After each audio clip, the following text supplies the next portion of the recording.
Good evening, ladies and gentlemen. I am going to welcome you to my YouTube channel. And today, I want to talk about our political hygiene of this nation called Kenya. And when I am talking about this political hygiene, in particular, I'm talking to a person who we call Raila Amolo Odinga. Where we have reached, we have to tell Raila Amolo Odinga that he must stop what he's doing. It is not wise. Because what we are doing, we are creating a Kenya which is of idle mind. We are making a Kenya which is towards self-destruction. Nowadays, when we hear about maandamano, when we hear about protest, you will find if you are in the house, your child will ask you, Dad, Mom, are we going to school today? When you tell him it's a normal day like any other day, you are going to go to school, but they will ask you, Dad, Mom, today is a maandamano day.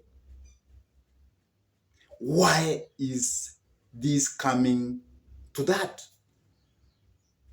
Why can't people know that there is a time for politics and there is a time for development? Why can't people accept that I lost election? Let me preserve my energy for the next rap. We have just come some months ago from election, but the atmosphere, it is as if we are fighting. The atmosphere is as if Kenya is fighting with itself.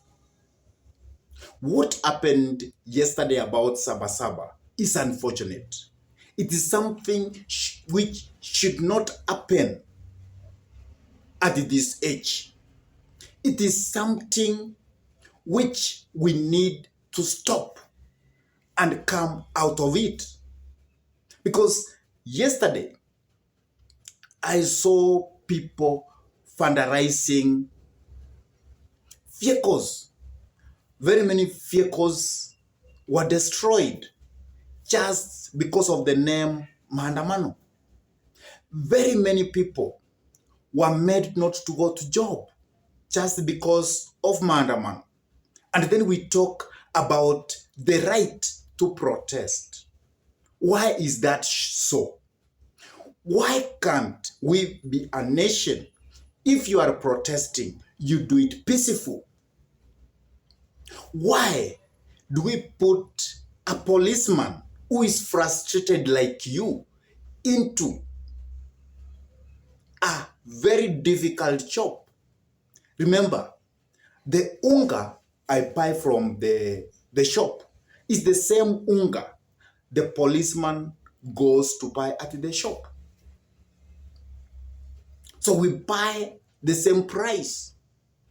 But the policeman has a job to do. He must be there to make peace. He must be there to protect people's properties. And then we throw stones to them. The same policeman can be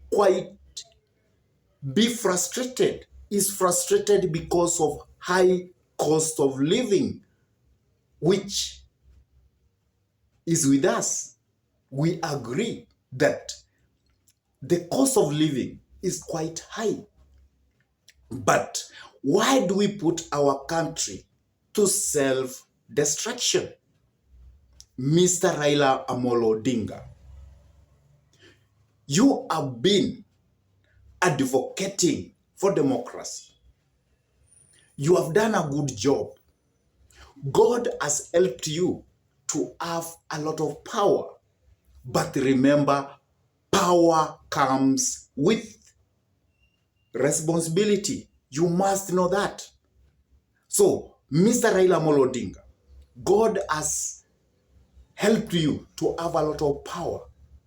But what you are not taking care of is coming up with responsibility.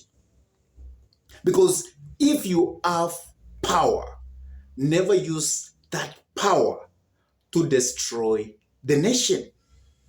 We only have one Kenya for us all. And more so, we have a Kenya where people who live there, they don't have much, like you, Raila Odinga. If Kenya kukue kubaya, I'm very sure Raila Odinga, you will be on flight, you will get outside this nation. But some of us will remain to be in Kenya, will remain to serve Mr. Raila Amolo Odinga. I want you to use the power that God has given you in a responsible way. Because you cannot tell people to come to the streets while you're not giving us an alternative. Let me assume, Mr. Odinga, if today you were to be the president of the Republic of Kenya, what could you have done to make the cost of living to be low? What could you have done to lessen the debts that Kenya owes other countries or owes IMF or World Bank? Mr. Raila, let us remind you, or let me remind you, that the Kenya we live is the Kenya we want to make it to be a better place to live. And I know you have always championed to make Kenya a better place to live. But what you are doing currently is not making Kenya a better place to live. It's only that you are leading Kenya to self-destruction.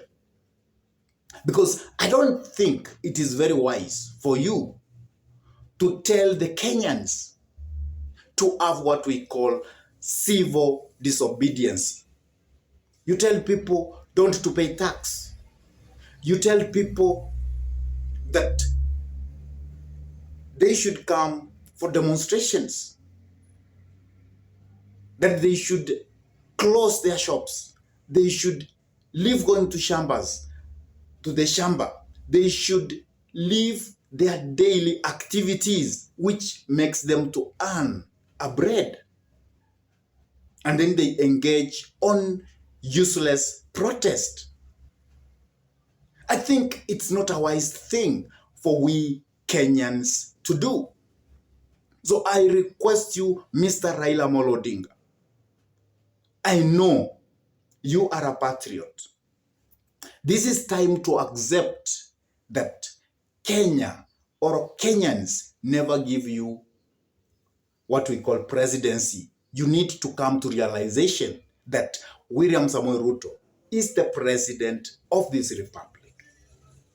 You need to support William Samoei Ruto as your small brother so that Kenya can be a better place to live. Because I'm very sure if today you want to talk to William Samoei Ruto, the only thing you need to do is to get your phone and just make a phone call.